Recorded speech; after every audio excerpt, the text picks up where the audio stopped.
I don't understand why they picked these things as messianic prophecy. It almost seems like they're at random saying, that could apply. So, like, what is the criteria for saying, man, see, this is talking about that Jesus? Because, I mean, when has that ever been fulfilled in the history of Israel?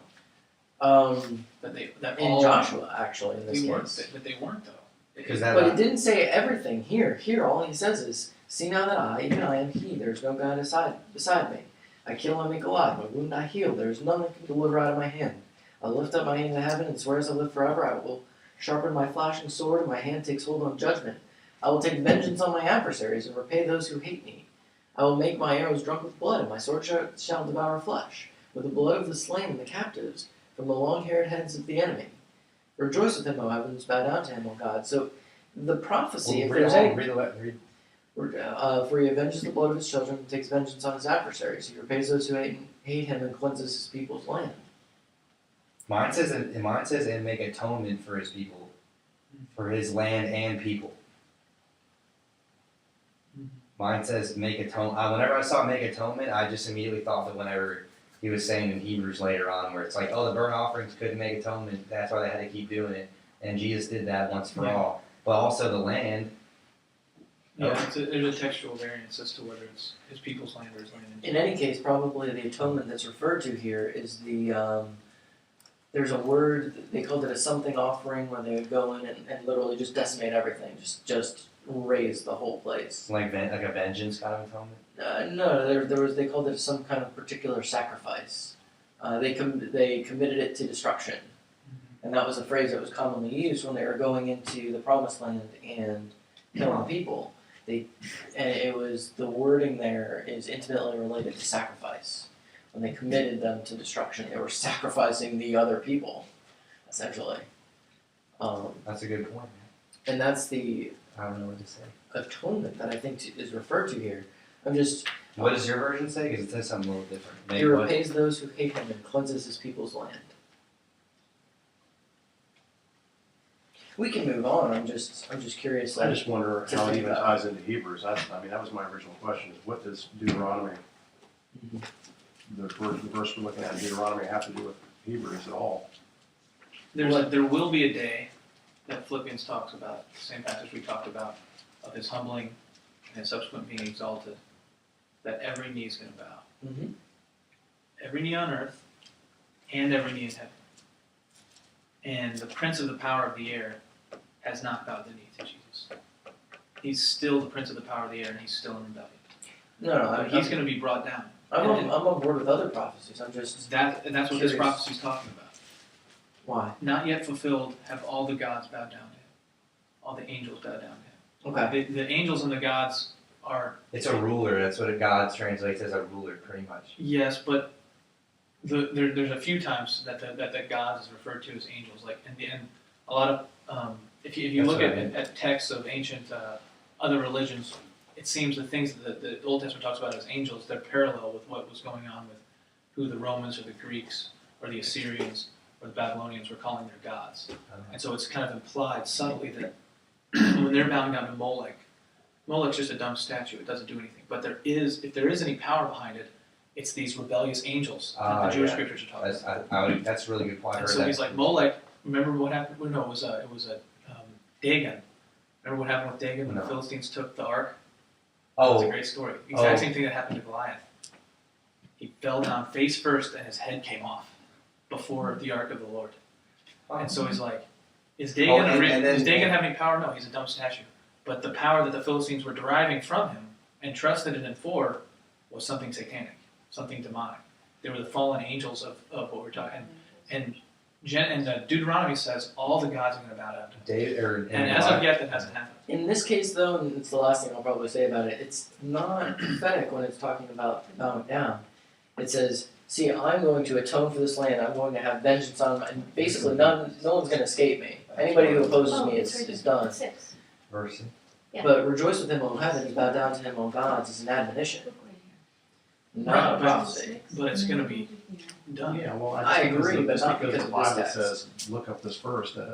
And again, when God brings his firstborn into the world, he says, let all God's angels worship him.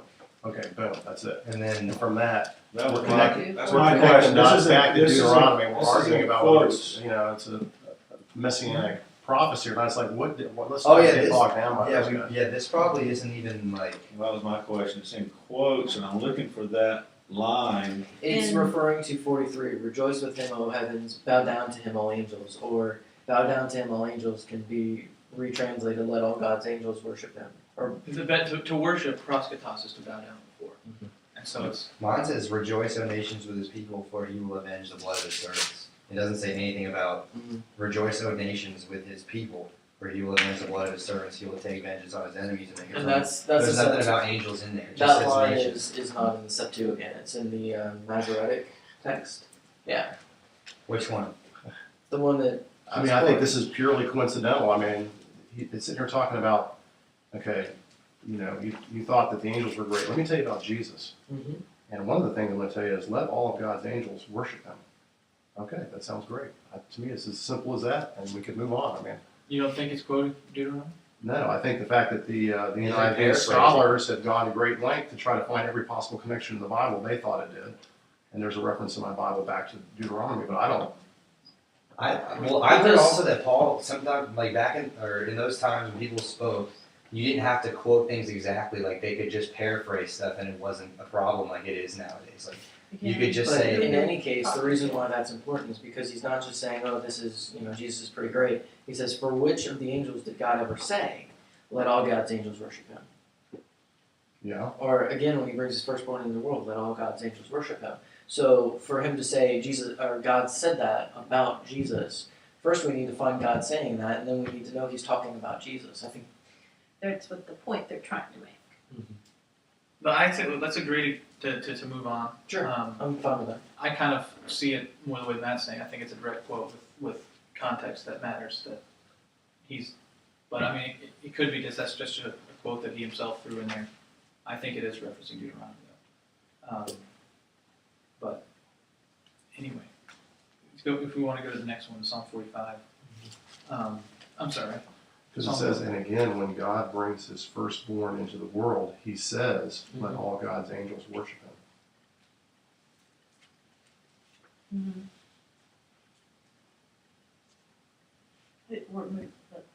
Okay. Let's move on. Of the angels, he says he makes his angels wings and his ministers a flame of fire. Angels are servants of God. That's a quote out of Psalm 45 or Psalm 104. I'm really trying not to get bogged down, so can we just? Yeah. That one's good. Because the next one I think is the important one of 45. Your throne, O God. I'm sorry, it's Psalm 40. Quoting Psalm 45. Well, let's turn there.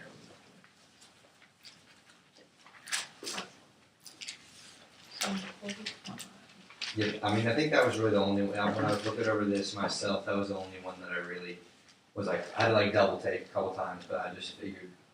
But yeah.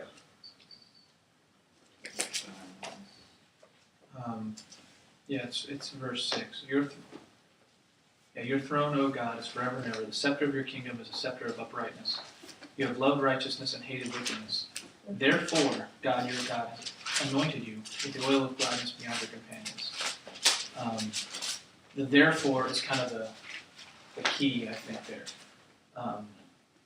Why did God anoint Jesus with the oil of gladness beyond his companions? Because he loved righteousness and hated wickedness. Because of his righteousness and his hatred of wickedness. Because in his human life, he didn't fall to the temptations of the devil. Because in his human life, he overcame and did everything that was necessary for God to say, well-pleasing. And he was tempted as we are Yeah, in every way. Yeah, without sin. And he makes that same point later in Hebrews. That it was the reward to Jesus. Because you hated wickedness, because you loved righteousness, therefore, God, your God, has anointed you with oil of gladness beyond your companions. Jesus was anointed at the beginning of his ministry. Remember the Holy Spirit descending and the dove and the baptism and this is my beloved Son. That was his baptism was a picture of death and suffering. The scriptures point that out a number of times. Baptism is buried with him through baptism. But here's the oil of gladness, as opposed to the baptism, which would be a picture of death. And the oil of gladness is